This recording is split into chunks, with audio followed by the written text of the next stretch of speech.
ವಿಪಕ್ಷಗಳ ನಾಯಕರಾಗಿರುವಂತಹ CM DK Shivakumar ಅವರು ಹೊಸ ಸಂಪ್ರದಾಯಕ್ಕೆ ನಾಂದಿ ಹಾಡಿದ್ದಾರೆ. ಮಾಜಿ ಸಿಎಂಗಳನ್ನ ಭೇಟಿ ಮಾಡುವುದರ ಮೂಲಕ ಡಿಕೆಶಿ ಹೊಸ ಪದ್ಧತಿಯನ್ನ ಆರಂಭಿಸಿದ್ದಾರೆ. ಟೈಮ್ ಕೊಟ್ರೆ ಮಾಜಿ ಸಿಎಂ ಎಚ್.ಡಿ. ಕುಮಾರಸ್ವಾಮಿ ಅವರನ್ನು ಭೇಟಿ ಆಗ್ತೀನಿ ಅಂತ ಹೇಳಿರುವಂತಹ ಡಿಕೆಶಿಗೆ ಎಚ್ಡಿಕೆ ಟೈಮ್ ಕೊಡ್ತಾರಾ? ಹಾಗಾದ್ರೆ ಇದರ ಹಿಂದಿರುವ ಲೆಕ್ಕಾಚಾರ ಏನು? ಯಾವ ರೀತಿಯಾಗಿ ಮಾತಿನ ವಾಗ್ಯುದ್ಧ ನಡೆದಿದೆ ಅನ್ನುವ ಎಲ್ಲ ಡೀಟೇಲ್ಸ್ ಇಲ್ಲಿದೆ. ಕುಮಾರಸ್ವಾಮಿ ಅವರು ಟೈಮ್ ಕೊಟ್ಟು ಅವ್ರನ್ನ ಭೇಟಿ ಮಾಡ್ತೀನಿ. ನಾನು ಕೇಳ್ತೀನಿ ಎಲ್ಲರೂ ಅವ್ರ ಅನುಭವ ಕೇಳಬೇಕು. ಅವ್ರ ಅನುಭವಗಳಿದೆಯಲ್ಲ ಅದು ರಾಜ್ಯಕ್ಕೆ ಒಂದೊಂದು ಸಣ್ಣ ಸಣ್ಣ ಡಿಸಿಷನ್ ಕೂಡ ಭಾಳ ಇಂಪಾರ್ಟೆಂಟ್. ನಾನು ಸಲಹೆ ಕೊಡೋದೇನೈತೆ ಏನು ಕಿತ್ತ ಇಲ್ವಲ್ಲ, ಬರೆಯೋ ಕೆಲಸ ಮಾಡಿಲ್ವಲ್ಲ. ನನ್ನ ಹತ್ರ ಬಂದು ಸಲಹೆ ಏನು ತಗೋತಾರೆ? ಫೋಟೋ ಬೇಕು ಅತಿ ವಿನಯಂ ದೂರ್ತ ಲಕ್ಷಣಂ ಅಂತ. ತನ್ನ ಹಿಂದಿನ ಪ್ರಿಡಿಸರ್ ಅಂತ ಹೇಳ್ತಾರೆ, ಹಿಂದಿನ ನಮ್ಮ ಮುಖ್ಯಮಂತ್ರಿಗಳ ಮನೆಗೆ ಹೋಗಿ ಭೇಟಿ ಮಾಡಿ ನಿಮ್ಮ ಸಲಹೆ ಸೂಚನೆಗಳೇನಾದರೂ ಇದೆ ಅಂತ ಕೇಳುವಂಥದ್ದು ಇದೊಂದು ಹೊಸ ಸಂಪ್ರದಾಯ. ಹೊಸ ಸರ್ಕಾರದಲ್ಲಿ ಹೊಸ ಸಂಪ್ರದಾಯಕ್ಕೆ ಸಿಎಂ ನಾಂದಿ. ಮಾಜಿ ಸಿಎಂಗಳ ಸೌಜನ್ಯದ ಭೇಟಿ ಕೇಂದ್ರ ಸಚಿವ ಎಚ್ಡಿಕೆ ವ್ಯಂಗ್ಯ. ಟೈಮ್ ಕೊಡ್ತಾರ ಎಚ್ಡಿಕೆ, ಭೇಟಿಯಾಗ್ತಾರಾ ಡಿಕೆ ಎಚ್ಡಿಕೆ ಅವರು ರಾಜಕೀಯ ಬದ್ಧವೈರಿಗಳು. ಬಹುಪಾಲು ರಾಜಕೀಯವನ್ನ ಪರಸ್ಪರರ ವಿರುದ್ಧ ತಂತ್ರ ಪ್ರತಿತಂತ್ರ ಮಾಡೋಕಂತಾನೆ ಮೀಸಲಿಟ್ಟವರು. ಒಂದೇ ಸಮುದಾಯದ ಅವರಿಬ್ಬರೂ ಪರಸ್ಪರರ ವಿರುದ್ಧ ಹೂಡದ ದಾಳವಿಲ್ಲ, ಹೆಣೆಯದ ತಂತ್ರವಿಲ್ಲ. ಈಗ ಅವರಿಬ್ಬರ ನಡುವೆ ಸಮರವೊಂದು ನಡೆಯುತ್ತಿದೆ. ಅದೊಂಥರ ವಿಚಿತ್ರ ಸಮರ, ಭೇಟಿ ಸಮರ. ಇದೇನಿದು ಭೇಟಿ ಸಮರ ಅಂತೀರಾ? ಇದನ್ನು ಒಮ್ಮೆ ನೋಡಿ. ಭೇಟಿ ಮಾಡ್ತೀನಿ. ಕುಮಾರಸ್ವಾಮಿ ಅವರು ಟೈಮ್ ಕೊಟ್ಟು ಅವ್ರನ್ನ ಭೇಟಿ ಮಾಡ್ತೀನಿ. ನಾನು ಕೇಳ್ತೀನಿ ಎಲ್ಲರೂ ಅವ್ರ ಅನುಭವ ಕೇಳಬೇಕು, ಅವ್ರ ಮಾರ್ಗದರ್ಶನ ಕೇಳಬೇಕು. ರಾಜ್ಯಕ್ಕೆ ಸೇವೆ ಮಾಡಿದಾರೋ ಇಲ್ಲ, ಅವ್ರಿಗೆ ಏನು ಗೌರವ ಕೊಡಬೇಕು ಕೊಡಲೇಬೇಕು.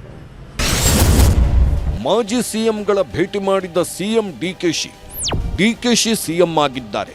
ಸಿಎಂ ಆಗಿ ಪ್ರಮಾಣ ವಚನ ಸ್ವೀಕರಿಸೋಕೆ ಹೊಸ ಸಂಪ್ರದಾಯಗಳಿಗೆ ಡಿಕೆಶಿ ಮುನ್ನುಡಿ ಬರೀತಾನೇ ಇದ್ದಾರೆ. ಹೌದು, ಪ್ರಮಾಣ ವಚನ ಸ್ವೀಕರಿಸುವುದಕ್ಕೂ ಮೊದಲು ಜೆಡಿಎಸ್ ವರಿಷ್ಠ ಎಚ್.ಡಿ. ದೇವೇಗೌಡ ಮತ್ತು ಬಿಜೆಪಿ ನಾಯಕ ಬಿ.ಎಸ್. ಯಡಿಯೂರಪ್ಪ ಅವರನ್ನ ಭೇಟಿ ಮಾಡಿದ್ದ ಡಿಕೆಶಿ ಅವರ ಆಶೀರ್ವಾದ ಪಡೆದು ಅಚ್ಚರಿ ಮೂಡಿಸಿದ್ದರು. ಅಲ್ಲೊಂದು ಹೊಸ ಸಂಪ್ರದಾಯ ಸೃಷ್ಟಿಸಿದ್ದರು. ಸಿಎಂ ಆಗಿ ಅಧಿಕಾರ ಸ್ವೀಕರಿಸಿದ ಮೇಲೆ ಈಗ ಮತ್ತೊಂದು ಸಂಪ್ರದಾಯಕ್ಕೆ ನಾಂದಿ ಹಾಡಿರೋ ಡಿಕೆಶಿ ಮಾಜಿ ಸಿಎಂಗಳನ್ನ ಭೇಟಿಯಾಗಿ ಸಲಹೆಗಳನ್ನ ಪಡೆದಿದ್ದಾರೆ. ಈ ಮೂಲಕ ಡಿಫರೆಂಟ್ ಸಿಎಂ ಅಂತ ಅನ್ನಿಸ್ಕೊಂಡಿದ್ದಾರೆ. ಬಿಜೆಪಿ ಮತ್ತು ಕಾಂಗ್ರೆಸ್ನ ಮಾಜಿ ಸಿಎಂಗಳ ಭೇಟಿ. ಡಿಕೆಶಿ ಬಿಜೆಪಿ ಮತ್ತು ಕಾಂಗ್ರೆಸ್ನ ಮಾಜಿ ಸಿಎಂಗಳನ್ನ ಭೇಟಿ ಮಾಡಿದ್ದಾರೆ. ಸೋಮವಾರ ಮೊದಲು ಕಾಂಗ್ರೆಸ್ನ ಹಿರಿಯ ನಾಯಕ ಮಾಜಿ ಸಿಎಂ ವೀರಪ್ಪ ಮೊಯ್ಲಿ ನಿವಾಸಕ್ಕೆ ಹೋಗಿದ್ದ ಡಿಕೆಶಿ ಆತಿಥ್ಯ ಸ್ವೀಕರಿಸಿದ್ದಾರೆ. ನಂತರ ಮಾಜಿ ಸಿಎಂ ಜಗದೀಶ್ ಶೆಟ್ಟರ್ ಅವರ ನಿವಾಸಕ್ಕೆ ಡಿಕೆ ಶಿವಕುಮಾರ್ ಭೇಟಿ ನೀಡಿದ್ದು ಶೆಟ್ಟರ್ ಕುಟುಂಬದ ಸದಸ್ಯರ ಆತಿಥ್ಯವನ್ನ ಸ್ವೀಕರಿಸಿದ್ದಾರೆ. ಸಿಎಂ ಡಿಕೆಶಿಯನ್ನ ಶೆಟ್ಟರ್ ಕುಟುಂಬ ತುಂಬಾ ಆತ್ಮೀಯವಾಗಿ ಬರಮಾಡಿಕೊಂಡಿದ್ದು ಆತಿಥ್ಯ ನೀಡಿದೆ. ಅಷ್ಟೇ ಅಲ್ಲದೆ ಮಾಜಿ ಸಿಎಂ ಡಿ.ವಿ. ಸದಾನಂದ ಗೌಡ ಅವರನ್ನು ಕೂಡ ಇದೇ ಸಂದರ್ಭದಲ್ಲಿ ಡಿಕೆ ಶಿವಕುಮಾರ್ ಅವರು ಭೇಟಿ ಮಾಡಿ ಮಾತುಕತೆ ನಡೆಸಿದ್ರು. ಡಿವಿಎಸ್ ಹಾಗೂ ಅವರ ಪತ್ನಿ ನೂತನ ಸಿಎಂ ಡಿಕೆ ಶಿವಕುಮಾರ್ ಅವರನ್ನ ಆತ್ಮೀಯವಾಗಿ ಬರಮಾಡಿಕೊಂಡ್ರು. ಇದೇ ಸಂದರ್ಭದಲ್ಲಿ ಸದಾನಂದ ಗೌಡ ಅವರು ಕೆಲವೊಂದು ಸಲಹೆಗಳನ್ನ ಡಿಕೆಶಿಗೆ ನೀಡಿದ್ದಾರೆ. ಸಿಎಂ ಡಿಕೆಶಿ ನಡೆಗೆ ಮಾಜಿ ಸಿಎಂ ಮೆಚ್ಚುಗೆ. ಸಿಎಂ ಡಿಕೆ ಶಿವಕುಮಾರ್ ಅವರ ಈ ನಡೆಗೆ ಮಾಜಿ ಸಿಎಂ ಡಿ.ವಿ. ಸದಾನಂದ ಗೌಡ ಅವರು ಮೆಚ್ಚುಗೆ ಸೂಚಿಸಿದ್ದಾರೆ. ಹಿಂದಿನ ಮುಖ್ಯಮಂತ್ರಿಗಳ ಮನೆಗೆ ಹೋಗಿ ಭೇಟಿ ಮಾಡಿ ಸಲಹೆ ಸೂಚನೆ ಪಡೆದುಕೊಳ್ಳುವುದು ಹೊಸ ಸಂಪ್ರದಾಯ.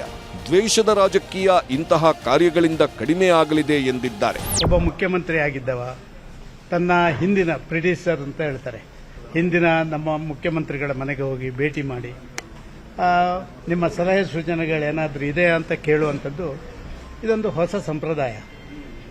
ಇವತ್ತಿನ ಈ ರಾಜಕಾರಣದಲ್ಲಿ ನಡೆಯುತ್ತಿರುವಂಥ ಈ ವೆಂಜೆನ್ಸ್ ಪಾಲಿಟಿಕ್ಸಿಗೆ ಪ್ರಾಯಶಃ ಇಂಥ ಒಂದು ಕೆಲಸ ಕಾರ್ಯಗಳನ್ನು ಮಾಡುವುದರಿಂದಾಗಿ ಸ್ವಲ್ಪ ಮಟ್ಟಿನ ಆ ವೆಂಜೆನ್ಸ್ ಪಾಲಿಟಿಕ್ಸ್ ಕಡಿಮೆ ಆಗಬಹುದು ಅಂತ ನನ್ನ ಅಭಿಪ್ರಾಯ. ರಾಜಕಾರಣ ಬೇರೆ, ಅಭಿವೃದ್ಧಿ ಕೆಲಸಗಳೇ ಬೇರೆ ಅಂತ ಅಂದ್ಕೊಂಡಿರೋ ಡಿಕೆಶಿ ಎಲ್ಲ ಮಾಜಿ ಸಿಎಂಗಳ ಮನೆಗಳಿಗೆ ಹೋಗೋದಕ್ಕೆ ನಿರ್ಧಾರ ಮಾಡಿದ್ದಾರೆ. ಎಲ್ಲರ ಭೇಟಿಗೆ ಅವಕಾಶ ಸಿಕ್ಕಿಲ್ಲವಾದ ಕಾರಣದಿಂದ ಟೈಮ್ ಕೊಟ್ಟವರನ್ನೇ ಸದ್ಯಕ್ಕೆ ಭೇಟಿ ಮಾಡಿ ಸಲಹೆ ತಗೊಂಡಿದ್ದಾರೆ. ಈ ಭೇಟಿ ಹಿಂದೆ ಕೆಲವೊಂದು ತಂತ್ರವೂ ಇದೆ. ಮಾಜಿ ಸಿಎಂಗಳ ಸೌಜನ್ಯದ ಭೇಟಿ ಹಿಂದೆ ಡಿಕೆ ಕೆಲವು ತಂತ್ರ ಹೂಡಿದ್ದಾರೆನ್ನಲಾಗಿದೆ. ಎಲ್ಲ ಪಕ್ಷಗಳನ್ನ ಒಟ್ಟಿಗೆ ಕೊಂಡೊಯ್ಯೋ ಸಂದೇಶ ಕೊಟ್ಟಿರೋ ಡಿಕೆಶಿ ಸಿಎಂ ಆಗಿ ಅಧಿಕಾರ ನಡೆಸಲು ಸಹಕಾರ ನೀಡುವ ಬಗ್ಗೆ ಚರ್ಚೆ ನಡೆಸಿದ್ದಾರೆ. ಅಧಿಕಾರದ ಬಗ್ಗೆ ಮಾಜಿ ಸಿಎಂಗಳ ಬಳಿ ಹೆಚ್ಚಿನ ಅನುಭವ ಸಂಗ್ರಹಿಸಿರೋ ಡಿಕೆಶಿ ಅಭಿವೃದ್ಧಿ ಕಾರ್ಯಗಳ ಬಗ್ಗೆಯೂ ಸಲಹೆಗಳನ್ನ ಸ್ವೀಕಾರ ಮಾಡಿದ್ದಾರೆ. ಡಿಕೆಶಿಗೆ ಮಾಜಿ ಸಿಎಂಗಳು ಜನಸ್ನೇಹಿ ಸರ್ಕಾರದ ಸಲಹೆ ಕೊಟ್ಟಿರೋ ಸಾಧ್ಯತೆ ಇದೆ. ನಾನು ಏನು ಸಲಹೆ ಕೊಡಲಿ? ಈಗ ಅವರೇ ತುಮಕೂರಿನಲ್ಲಿ ಭಾಷಣ ಮಾಡಿದ್ರು. ಕುಮಾರಸ್ವಾಮಿ 2 ಬಾರಿ ಮುಖ್ಯಮಂತ್ರಿಯಾಗಿ ಏನು ಕಿತ್ತಾಕಿದ್ದಾರೆ ಅಂತ ಎಂತೆಂಥದ್ದು ಅದೇನೋ ಪದ ಬಳಸಿದರು, ಏನು ಅರ್ಧವ್ರೆ ಅಂತ. 2 ಬಾರಿ ಮುಖ್ಯಮಂತ್ರಿಯಾಗಿ ಅರ್ದಿರೋದು ಏನು ಅಂತ ಅಂದರು. ಯಾಕೆಂದರೆ ಎಲ್ಲದಕ್ಕೂ ಸಾಕ್ಷಿ ಗುಡ್ಡೆ ಕೇಳ್ತಾರೆ. ಈಗ ಸಾಕ್ಷಿ ಗುಡ್ಡೆ ನಿರ್ಮಾಣ ಮಾಡ್ತಾರಂತೀಗ. ನಾನು ಸಲಹೆ ಕೊಡೋದೇನೈತೆ ನನ್ನ ಏನು ಕಿತ್ತೇ ಇಲ್ವಲ್ಲ, ಅರಿಯೋ ಕೆಲಸ ಮಾಡಿಲ್ವಲ್ಲ. ನನ್ನ ಹತ್ರ ಬಂದು ಸಲಹೆ ಏನು ತಗೋತಾರೆ? ಫೋಟೋ ಬೇಕು, ಫೋಟೋ ಪತ್ರಿಕೆಯಲ್ಲಿ ಬರಬೇಕು. ನಾನು ನೋಡಿ ಯಾವ ಥರ ಹೋಗಿದ್ದೇನೆ ಅಂತ ಹೇಳ್ಕೋಬೇಕು. ಒಂದು ಗಾದೆ ಮಾತಿದೆ, ಹಿರಿಕರು ನಮ್ಮ ಪೂರ್ವಿಕರು ಒಂದು ಗಾದೆ ಮಾತಿಟ್ಟಿದ್ದಾರೆ, ಅತಿ ವಿನಯಂ ಧೂರ್ತ ಲಕ್ಷಣಂ ಅಂತ. ದೇವೇಗೌಡರಿಗೆ ರಾಜ್ಯಸಭಾ ಸ್ಥಾನ ನೀಡದೇ ಇರುವುದನ್ನು ಕಾಂಗ್ರೆಸ್ ಅಸ್ತ್ರವಾಗಿಸಿದೆ.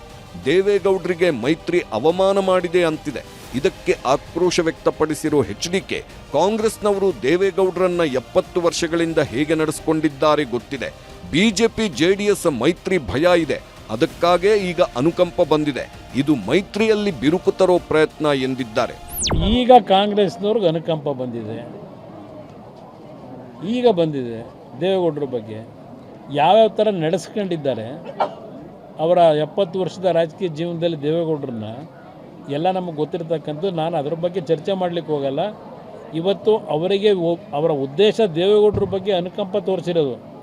ಇವತ್ತು ಯಾವೊಂದು BJP JDSನ ಮೈತ್ರಿ ಇದೆ, ಈ ಮೈತ್ರಿ ಅವರಿಗೆ ಎಲ್ಲ ಒಂದು ಕಡೆ ಅಳಕಿದೆ. ಮುಂದಿನ ಚುನಾವಣೆ ಏನಾಗುತ್ತೆ ಅಂತಕ್ಕಂಥದ್ದು ಗೊತ್ತಿದೆ ಅವರಿಗೆ. ಆ ಹಿನ್ನೆಲೆಯಲ್ಲಿ ಈ ಮೈತ್ರಿಯಲ್ಲಿ ಬಿರುಕು ತರಬೇಕು ಅನ್ನೋದು ಒಂದು ದೃಷ್ಟಿ ಇಟ್ಕೊಂಡಿದ್ದಾರೆ. ಈಗ ಅರ್ಜಿ ನಾವು ಹಾಕಿದ್ದೀವ, ದೇವೇಗೌಡರನ್ನ ಕೊಡಿ ಅಂತ ಕೇಳಿದ್ದಾರಾ? ಅದು ಯಾವುದೋ ನಮಗೆ ಸಂಬಂಧ ಇಲ್ಲದೆ ಇರೋದು. ರಾಜ್ಯಸಭೆ ಸ್ಥಾನಕ್ಕೆ ದೇವೇಗೌಡರ ಕಡೆಗಣನೆ ಆರೋಪ ಜಾಸ್ತಿ ಆಗ್ತಿದ್ದು, ಇದೇ ವಿಚಾರವಾಗಿ ಸ್ಪಷ್ಟನೆ ನೀಡಲು ಮಾಜಿ ಪ್ರಧಾನಿ ದೇವೇಗೌಡರು ಮುಂದಾಗಿದ್ದಾರೆ. ಬುಧವಾರ ಬೆಳಗ್ಗೆ ನಾಳೆ JP ಭವನದಲ್ಲಿ ಮೈತ್ರಿ ಪಕ್ಷದ ಮೇಲೆ ಬಂದಿರೋ ಆರೋಪಕ್ಕೆ ಇತಿಶ್ರೀ ಹಾಡು ಸಾಧ್ಯತೆ ಇದೆ. ಮತ್ತೊಂದು ಕಡೆ ಎಚ್ಡಿಕೆ ಸಿಎಂ ಡಿಕೆಶಿ ಭೇಟಿಗೆ ಟೈಮ್ ಕೊಡ್ತಾರೋ ಕೊಡಲ್ವೋ ಅನ್ನೋದು ನಿಗೂಢವಾಗಿದೆ.